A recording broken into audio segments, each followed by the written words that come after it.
여러분 안녕하십니까? 6월 29일 목요일 뉴스투데이입니다. 미국 방문길에 오른 문재인 대통령이 워싱턴 DC에 도착해 3박 5일간의 일정을 시작했습니다. 첫 일정은 미 해병대 4,500명이 희생됐던 장진호 전투 기념비 헌화입니다. 앞서 문 대통령은 기내 기자 간담회에서 북한 핵 폐기에 대한 구상도 밝혔습니다. 이재민 기자입니다. 문재인 대통령은 미국 방문 첫 일정으로 6.25 전쟁 당시 치열했던 장진호 전투 기념비에 헌화했습니다. 장진호 전투로 가능해진 흥남 철수 작전은 문 대통령에게 각별한 의미가 있습니다. 흥남에서 피난온 피난민의 아들이 지금 대한민국의 대통령이 되어서 이 자리에 여러분과 함께 있습니다. 문 대통령은 경제인 간담회에 이어 한미 양국 상공회의소가 주최하는 비즈니스 서밋에 참석해 경제 협력 방안을 논의합니다. 도널드 트럼프 대통령과는 한국 시간 오늘 오후 백악관 환영 만찬에서 처음 만나는 데 이어 내일 정상회담을 합니다. 회담 후엔 양국 정상이 공동 성명을 발표하고 순방 마지막 날인 다음 달 1일엔 재미 동포, 현지 특파원 등과의 간담회가 예정돼 있습니다. 문재인 대통령은 정상회담의 구체적 성과에 연연하기보다 한미동맹 강화에 주력할 방침입니다. 사드와 한미 FTA 문제 등 민감한 현안들이 얽혀있는 만큼 회담 결과에 관심이 모아집니다. 워싱턴에서 MBC 뉴스 이재문입니다. 트럼프 대통령과의 첫 회담은 내일 밤입니다. 미국 측은 경제, 그러니까 무역에서 한국이 더 많이 벌어가는 문제를 주로 논의하고 싶어하는 분위기입니다. 사드는 안 뒤집겠다는 한국의 설명을 일단 믿는다. 따라서 주 의제는 아니라는 얘기입니다. 워싱턴에서 박승진 특파원입니다. 전화 언론 브리핑에 나선 백악관 고위 관계자는 이번 한미 정상회담에서 사드 배치가 주요 의제로 다뤄지지 않을 것이라고 밝혔습니다. 이 관계자는 문재인 대통령이 사드 배치 완료와 관련해 절차가 있다는 점을 분명히 했다면서 그것은 사드 배치 결정을 뒤집는 것으로 동일시돼서는 안 된다고 강조했습니다. 논란이 있지만 추가 환경 영향 평가가 사드 배치 연기나 번복의 뜻은 아니라는 문재인 대통령의 발언을 신뢰하겠다는 것으로 해석됩니다. 백악관 고위 관계자는 이어 문 대통령의 이번 방문은 국빈 방문이 아니라 공식 방문임을 강조했습니다. 그러면서 트럼프 대통령은 양국 간 무역 불균형 문제에 대해 논의가 필요한 것으로 본다고 밝혔습니다. 특히 한국 내 미국산 자동차 판매가 여전히 장벽이 존재하고 있고 한국을 경유한 대량의 중국산 철강 제품이 있다고 지적했습니다. 한미 FTA와 관련해서는 미국의 수출이 늘고 있지만 여전히 양국 간 불균형이 존재한다며 역시 주요 의제가 될 것임을 강조했습니다. 백악관 고위 관계자는 이어 대북 정책과 관련해서 조건이 적절하면 관여하지만 조건이 맞을 때까지 압박을 유지하고 강화한다는 것이 문 대통령과 트럼프 대통령의 접근법이라면서 이 부분에 대해 편안하게 느낀다고 밝혔습니다. 워싱턴에서 MBC 뉴스 박승길입니다. 국민의당 증거조작 사건 수사는 윗선을 향하고 있습니다. 피의자 신분으로 바뀐 이준서 전 최고위원은 곧 소환이 되고 문준용 씨와 대학원을 함께 다닌 것처럼 목소리 연기를 했던 이유미 씨 남동생도 동시에 조사 중입니다. 박준규 기자입니다. 국민의당 당원 이유미 씨의 자택과 사무실에 대해 전격 압수수색이 실시됐습니다. 증거 조작에 사용한 휴대폰 확보하셨습니까? 컴퓨터와 휴대전화 등을 확보해 증거를 보강한 검찰은 어제 이 씨에 대해 공직선거법상 허위사실 공표 혐의로 구속영장을 청구했습니다. 이 씨의 영장실질심사는 오늘 오전 서울 남부지법에서 열리고 구속 여부는 오후나 밤늦게 결정될 전망입니다. 검찰은 이유미 씨의 동생도 피의자 신분으로 소환해 녹취 파일 조작에 가담했는지 여부에 대해 조사를 벌이고 있습니다. 이준서 전 국민의당 최고위원도 어제부터 피의자 신분으로 전환됐습니다. 이 전 최고위원은 조작된 내용이 유포된 책임은 대선 당시 이 내용을 최종 승인한 당 공명선거 추진단에 있다고 말했습니다. 검사 분들이고 그리고 한 분은 또 기자 출신이시고요. 사실 논의했을 때는 그분들도 이 내막 보고 전혀 의심치 않았어요. 검찰은 이 전 최고위원이 제보가 조작됐다는 점을 알면서도 당에 보고했을 개연성이 있다고 보고 있습니다. 결국 국민의당 지도부가 어느 선까지 개입했는지 밝히는데 수사력이 집중될 것으로 보입니다.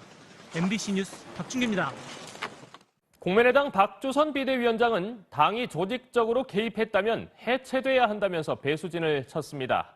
안철수 전 대표는 계속 침묵을 지키고 있습니다. 김세로 기자입니다. 국민의당 자체 진상조사단은 제보 조작 과정에 윗선의 개입 여부를 밝히는 데 주력하기로 했습니다.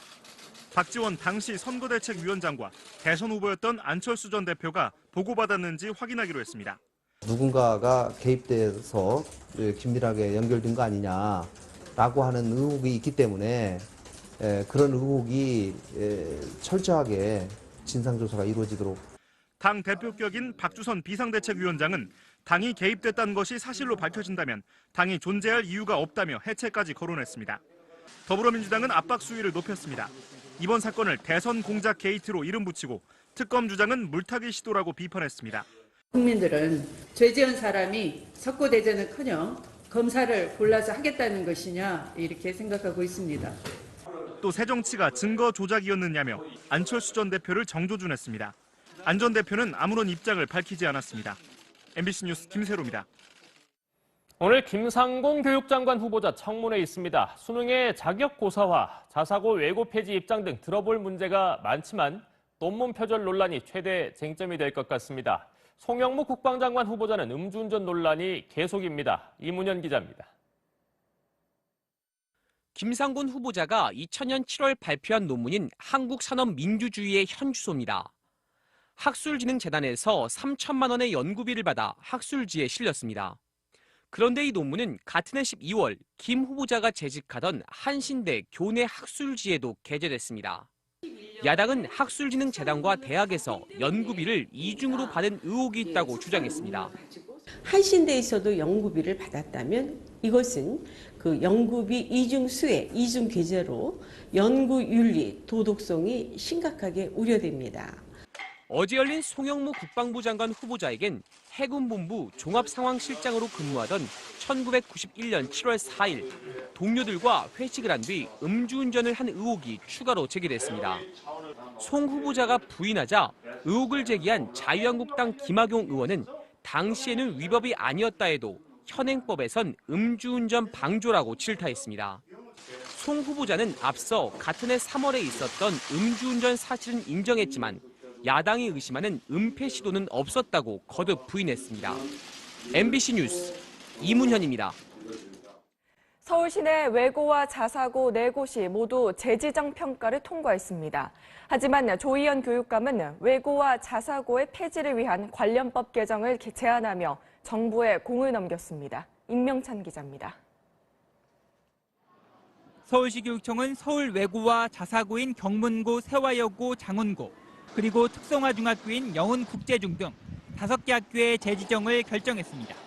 2015년 기준 미달 판정을 받아 재지정이 보류된 5개 학교가 재평가에서 합격을 받은 겁니다. 조희연 교육감은 외고 자사고가 고교 서열화와 교육 격차를 심화시켜 폐지돼야 한다는 입장이라고 밝혔습니다. 조 교육감은 현재 시도교육청의 권한으로는 외고 자사고 폐지에 한계가 있다며 법 개정을 통한 정부 차원의 결단을 촉구했습니다. 외고 자사고의 설립과 선발 시기 등을 규정한 초중등교육법 시행령을 개정해 이듬해 신입생부터 일반고로 전환하거나 아니면 5년에 한 번씩 실시되는 외고 자사고 평가 시기에 맞춰 연차적으로 폐지에 들어가자는 겁니다. 시도교육청으로 하여금 일괄 전환의 법적 근거를 마련해 주시기를 소망합니다. 조 교육감이 외고 자사고 폐지 논란의 공을 정부로 넘기면서 오늘 열리는 김상곤 교육부 장관 후보자의 청문회에 이목이 쏠리고 있습니다. 외고 자사고 측은 김 후보자의 입장 발표를 지켜본 뒤 다음 주쯤 공식 입장을 내고 공동행동에 들어간다는 계획입니다. MBC 뉴스 임명찬입니다. 조리종사원과 영양사 등 학교 비정규직 노조원들이 오늘부터 이틀 동안 전국적인 총파업을 예고하면서 급식 등 교육 현장에 차질이 예상됩니다. 지방노동위원회가 학교 비정규직 연대회의와 시도교육청 사이 임금과 단체 교섭 조정을 중지하면서 서울과 경기, 대전, 부산 등 14개 지역 학교 비정규직 노조원들이 대거 파업에 나설 것으로 보입니다. 시도교육청은 일선 학교 급식실의 정상적인 운영이 어려워질 것에 대비해 도시락이나 빵, 우유 등으로 급식을 대체하고 급식 종사원 일부만 파업에 참가하면 반찬 수를 줄여 급식하도록 지시했습니다. 법원 행정처의 사법행정권 남용 사태로 사법부가 시끄러운 가운데 양승태 대법원장이 판사회의 상설화 요구를 수용했습니다.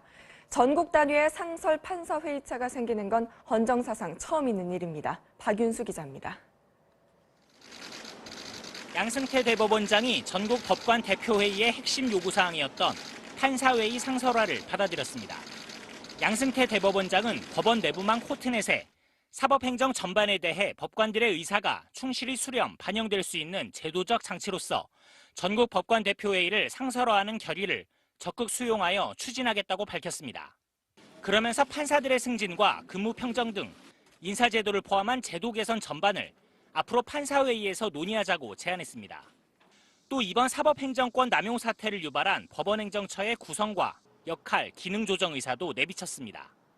양 대법원장의 이런 입장 표명은 정치권 등에서 제기되는 사법개혁 요구에 끌려가지 않고 사법부 차원의 선제적인 개혁을 추진하겠다는 의지로 읽힙니다. 다만 사법부 블랙리스트 의혹에 관해서는 일부 동의하지 않는 부분이 있더라도 다시 조사하는 것은 바람직하지 않다는 뜻을 분명히 했습니다. 중립적으로 구성된 진상조사위가 결론 낸 일을 재조사하는 것은 부적절하다고 양 대법원장은 설명했습니다. 하지만 일부 판사들이 추가 조사 거부를 이유로 반발할 가능성이 남아있는 만큼 사법부 내부 갈등이 쉽게 가라앉지 않을 것이라는 관측도 나오고 있습니다. MBC 뉴스 박윤수입니다. 밤사이 세계입니다. 석 달 가까이 반정부 시위가 이어지고 있는 남미 베네수엘라에서 헬기를 이용한 대법원 공격 사건이 발생했습니다. 건물 위로 헬리콥터 한 대의 모습이 보입니다. 한 남성이 탈취한 경찰 헬리콥터를 타고 대법원 등에 기총 사격을 한 뒤 수류탄 2발을 떨어뜨렸는데요. 불발됐고 사상자는 없는 것으로 알려졌습니다. 공격 직후 SNS에 자신을 오스카 페레즈라고 밝힌 남성은 폭정을 일삼는 마두로 정권에 대항한 공격이었다며 마두로 대통령의 퇴진을 요구했습니다. 정부는 이번 공격을 테러로 간주하고 군에 발령한 비상경계령을 유지했습니다. 이슬람 무장단체 IS를 추종하는 반군이 한때 점령했던 필리핀 민다나오 섬 마라위시에서 민간인의 시신 17구가 발견됐습니다. 당국이 시신을 수습한 뒤 신원 확인에 들어갔는데요. 이에 따라 지난달 23일 정부군과 반군의 교전으로 계엄령이 선포된 이후 민간인 사망자는 44명으로 늘었습니다. 앞서 정부군은 반군이 최소 100명을 인질로 삼아 인간 방패로 이용하고 있다며 여성 인질들을 성노예로 삼고 있다고 밝혔습니다. 영국 런던 아파트 대형 화재 참사로 인한 최종 사망자 수가 올해 안에는 나오지 않을 것이라고 런던 경찰청이 밝혔습니다. 여전히 수습 작업이 끝나지 않았기 때문인데요. 지금까지 약 80명이 숨지거나 실종된 것으로 당국은 추정했으며 일부 희생자들은 화재 당시 화염을 피해 상층부로 대피했다가 한 곳에서 숨진 것으로 보인다고 발표했습니다. 한편 이번 화재 참사의 원인으로 지목된 외장재와 비슷한 자재가 사용됐다는 이유로 독일 서부 도시 부퍼탈에서는 11층짜리 주거용 건물 주민들에게 대피령을 내렸습니다. 건물 한쪽에 다닥다닥 붙어있는 벌떼. 벌을 다른 곳으로 이동시키기 위해 한 남성이 조심스레 접근을 시도하죠. 수많은 사람들이 오고 가는 미국 뉴욕의 타임스 스퀘어입니다.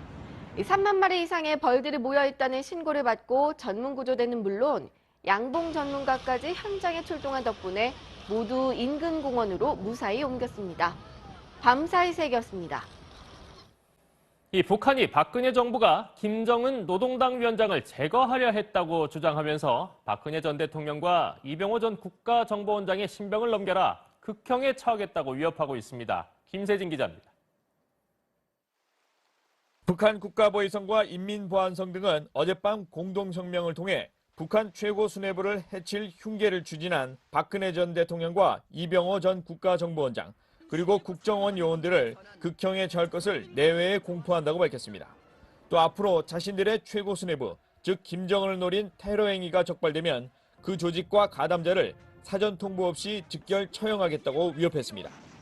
북한은 또 박 전 대통령과 이 전 국정원장의 신병을 북한에 인도할 것을 새 정부에 요구하는 등 다소 황당한 주장도 이어갔습니다.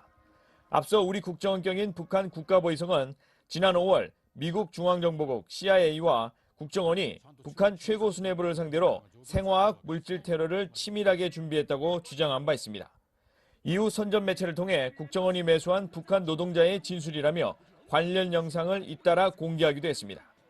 북한이 이번 성명에서 지난 2015년 박 전 대통령이 김정은을 제거하려는 정책을 추진했다는 사흘 전 일본 아사히 신문의 보도를 언급하고 있는 점으로 미뤄 이번 성명이 당시 보도에 대한 반발 차원일 가능성도 있습니다.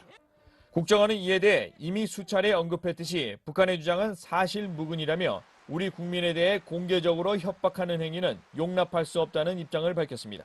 MBC 뉴스 김세진입니다. 최근 발견된 북한 무인기가 수백 킬로미터를 비행한 것으로 추정되면서 국내 무인기에 대해서도 관심이 쏠리고 있는데요. 우리나라의 경우 북한을 크게 앞서는 세계적인 수준의 기술을 자랑한다고 합니다. 고병권 기자입니다. 길이 1.8m의 북한 무인기는 휘발유 계통의 연료로 군사 분계선에서 경북 상주 사드 기지까지 최소 270km를 비행한 것으로 보입니다. 항공우주연구원이 개발한 태양광 무인기입니다. 20m짜리 날개에 달린 전지판으로 태양 빛을 흡수해 연료로 쓰는데 무려 18.5km 높이의 성층권 비행에 성공했습니다. 한 번에 9시간 넘게 비행하며 지상 관측, 통신 중계 등 다양한 임무를 할 수 있습니다. 마치 헬리콥터처럼 수직 이착륙과 고속 비행이 가능한 무인기도 있습니다. 세계 두 번째로 개발한 틸트 로터인데 시간당 최대 240km까지 날아갈 수 있습니다. 실제 사람이 조종하는 비행기를 무인기로 개조하는 기술도 최근 활발히 개발되고 있습니다. 유무인 혼용 항공기로 필요에 따라 무선으로 조종할 수 있어 군사적, 산업적 수요가 많습니다. 산불이라든가 아니면 여러 가지 재난 현장에서 그 상황을 중계해 줄 수 있는 그런 무인기들에 대한 수요가 많이 있습니다. 국내 무인기 개발 수준은 미국과 이스라엘, 중국 등에 이어 세계 7위권. 조악한 수준의 북한 기술과는 현격한 차이가 있다는 것이 전문가들의 판단입니다. MBC 뉴스 고병권입니다. 일을 하다 다치거나 질병에 걸렸을 때 지급되는 산업재해 보상금의 기준을 장애 등급이라고 하는데요. 근로복지공단 직원과 의사들이 뒷돈을 받고 장애 등급을 조작해오다 검찰에 적발됐습니다. 윤정혜 기자입니다. 경기도의 한 근로복지공단 지사 사무실입니다. 검찰은 얼마 전 이곳을 압수수색했습니다. 압수수색은 컴퓨터하고 휴대폰 정도만 갖고 가는 걸로 이렇게 이야기를 하네요. 근로복지공단 직원들이 산업재해 환자의 장애 등급을 조작하고 금품을 챙겨온 정황을 포착한 겁니다. 검찰에 따르면 브로커들은 더 높은 장애 등급을 받아주겠다며 산업재해를 입은 환자들에게 접근했습니다. 산재지정병원에서 허위 진단서를 발급받아주고 근로복지공단 직원과 공단 자문의사들로부터 더 높은 등급을 받았습니다. 이 과정에서 산재병원 직원과 공단 직원들은 수천만 원대 뒷돈을 챙기고 공단 자문의사들을 소개시켜주는 조직적인 사기 행각이 벌어졌습니다. 장애 등급을 조작하거나 허위로 산재 신청을 하는 행위는 결국 모든 국민이 피해자라고 할 수 있는 중대 범죄로 판단하고 검찰은 브로커와 근로복지공단 직원, 의사 등 모두 39명을 재판에 넘기고 이 가운데 16명을 구속 기소했습니다. MBC 뉴스 윤정입니다. 연구비를 받았다면 이것은 그 연구비 이중수혜, 이중계제로 연구윤리, 도덕성이 심각하게 우려됩니다. 어제 열린 송영무 국방부 장관 후보자에겐 해군본부 종합상황실장으로 근무하던 1991년 7월 4일 동료들과 회식을 한 뒤 음주운전을 한 의혹이 추가로 제기됐습니다.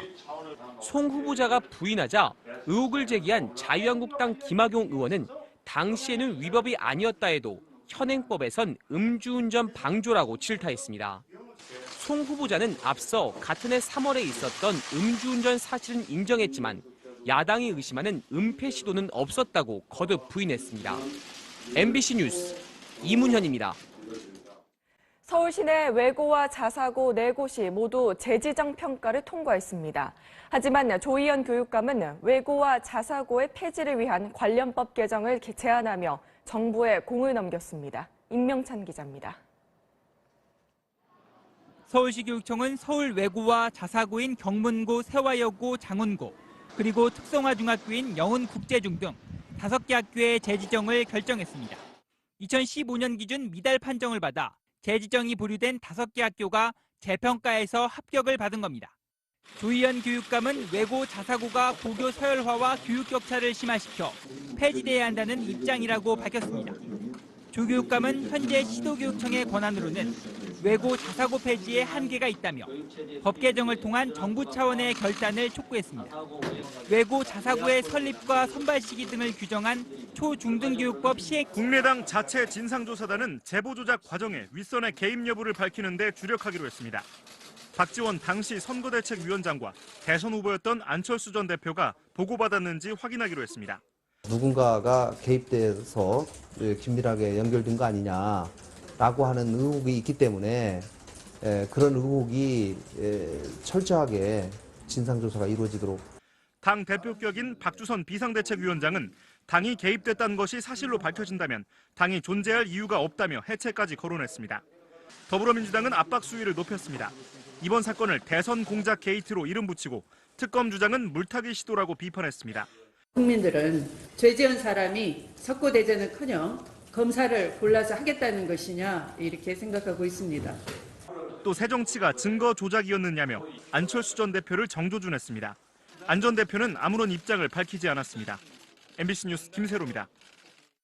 오늘 김상곤 교육장관 후보자 청문회에 있습니다. 수능의 자격 고사화, 자사고 외고 폐지 입장 등 들어볼 문제가 많지만 논문 표절 논란이 최대 쟁점이 될 것 같습니다. 송영무 국방장관 후보자는 음주운전 논란이 계속입니다. 이문현 기자입니다. 김상곤 후보자가 2000년 7월 발표한 논문인 한국산업민주주의의 현주소입니다. 학술진흥재단에서 3천만 원의 연구비를 받아 학술지에 실렸습니다. 그런데 이 논문은 같은 해 12월 김 후보자가 재직하던 한신대 교내 학술지에도 게재됐습니다. 야당은 학술진흥재단과 대학에서 연구비를 이중으로 받은 의혹이 있다고 주장했습니다. 한신대에서. 여러분 안녕하십니까? 6월 29일 목요일 뉴스투데이입니다. 미국 방문길에 오른 문재인 대통령이 워싱턴 DC에 도착해 3박 5일간의 일정을 시작했습니다. 첫 일정은 미 해병대 4,500명이 희생됐던 장진호 전투 기념비 헌화입니다. 앞서 문 대통령은 기내 기자 간담회에서 북한 핵 폐기에 대한 구상도 밝혔습니다. 이재민 기자입니다. 문재인 대통령은 미국 방문 첫 일정으로 6.25 전쟁 당시 치열했던 장진호 전투 기념비에 헌화했습니다. 장진호 전투로 가능해진 흥남 철수 작전은 문 대통령에게 각별한 의미가 있습니다. 흥남에서 피난온 피난민의 아들이 지금 대한민국의 대통령이 되어서 이 자리에 여러분과 함께 있습니다. 문 대통령은 경제인 간담회에 이어 한미 양국 상공회의소가 주최하는 비즈니스 서밋에 참석해 경제 협력 방안을 논의합니다. 도널드 트럼프 대통령과는 한국 시간 오늘 오후 백악관 환영 만찬에서 처음 만나는 데 이어 내일 정상회담을 합니다. 회담 후엔 양국 정상이 공동 성명을 발표하고 순방 마지막 날인 다음 달 1일엔 재미 동포, 현지 특파원 등과의 간담회가 예정돼 있습니다. 문재인 대통령은 정상회담의 구체적 성과에 연연하기보다 한미동맹 강화에 주력할 방침입니다. 사드와 한미 FTA 문제 등 민감한 현안들이 얽혀 있는 만큼 회담 결과에 관심이 모아집니다. 워싱턴에서 MBC 뉴스 이재문입니다. 트럼프 대통령과의 첫 회담은 내일 밤입니다. 미국 측은 경제, 그러니까 무역에서 한국이 더 많이 벌어가는 국민의당 증거 조작 사건 수사는 윗선을 향하고 있습니다. 피의자 신분으로 바뀐 이준서 전 최고위원은 곧 소환이 되고 문준용 씨와 대학원을 함께 다닌 것처럼 목소리 연기를 했던 이유미 씨 남동생도 동시에 조사 중입니다. 박준규 기자입니다. 국민의당 당원 이유미 씨의 자택과 사무실에 대해 전격 압수수색이 실시됐습니다. 증거 조작에 사용한 휴대폰 확보하셨습니까? 컴퓨터와 휴대전화 등을 확보해 증거를 보강한 검찰은 어제 이 씨에 대해 공직선거법상 허위사실 공표 혐의로 구속영장을 청구했습니다. 이 씨의 영장실질심사는 오늘 오전 서울 남부지법에서 열리고 구속 여부는 오후나 밤늦게 결정될 전망입니다. 검찰은 이유미 씨의 동생도 피의자 신분으로 소환해 녹취 파일 조작에 가담했는지 여부에 대해 조사를 벌이고 있습니다. 이준서 전 국민의당 최고위원도 어제부터 피의자 신분으로 전환됐습니다. 이 전 최고위원은 조작된 내용이 유포된 책임은 대선 당시 이 내용을 최종 승인한 당 공명선거 추진단에 있다고 말했습니다. 검사 분들이고 그리고 한 분은 또 기자 출신이시고요. 사실 논의했을 때는 그분들도 이 내막 보고 전혀 의심치 않았어요. 검찰은 이 전 최고위원이 제보가 조작됐다는 점을 알면서도 당에 보고했을 개연성이 있다고 보고 있습니다. 결국 국민의당 지도부가 어느 선까지 개입했는지 밝히는데 수사력이 집중될 것으로 보입니다. MBC 뉴스 박준규입니다. 국민의당 박주선 비대위원장은 당이 조직적으로 개입했다면 해체돼야 한다면서 배수진을 쳤습니다.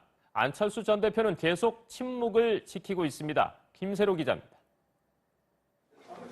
문제를 주로 논의하고 싶어하는 분위기입니다. 사드는 안 뒤집겠다는 한국의 설명을 일단 믿는다. 따라서 주 의제는 아니라는 얘기입니다. 워싱턴에서 박승진 특파원입니다. 전화 언론 브리핑에 나선 백악관 고위 관계자는 이번 한미 정상회담에서 사드 배치가 주요 의제로 다뤄지지 않을 것이라고 밝혔습니다. 이 관계자는 문재인 대통령이 사드 배치 완료와 관련해 절차가 있다는 점을 분명히 했다면서 그것은 사드 배치 결정을 뒤집는 것으로 동일시 돼서는 안 된다고 강조했습니다. 논란이 있지만 추가 환경 영향 평가가 사드 배치 연기나 번복의 뜻은 아니라는 문재인 대통령의 발언을 신뢰하겠다는 것으로 해석됩니다. 백악관 고위 관계자는 이어 문 대통령의 이번 방문은 국빈 방문이 아니라 공식 방문임을 강조했습니다. 그러면서 트럼프 대통령은 양국 간 무역 불균형 문제에 대해 논의가 필요한 것으로 본다고 밝혔습니다. 특히 한국 내 미국산 자동차 판매가 여전히 장벽이 존재하고 있고 한국을 경유한 대량의 중국산 철강 제품이 있다고 지적했습니다. 한미 FTA와 관련해서는 미국의 수출이 늘고 있지만 여전히 양국 간 불균형이 존재한다며 역시 주요 의제가 될 것임을 강조했습니다. 백악관 고위 관계자는 이어 대북 정책과 관련해서 조건이 적절하면 관여하지만 조건이 맞을 때까지 압박을 유지하고 강화한다는 것이 문 대통령과 트럼프 대통령의 접근법이라면서 이 부분에 대해 편안하게 느낀다고 밝혔습니다. 워싱턴에서 MBC 뉴스 박승길입니다.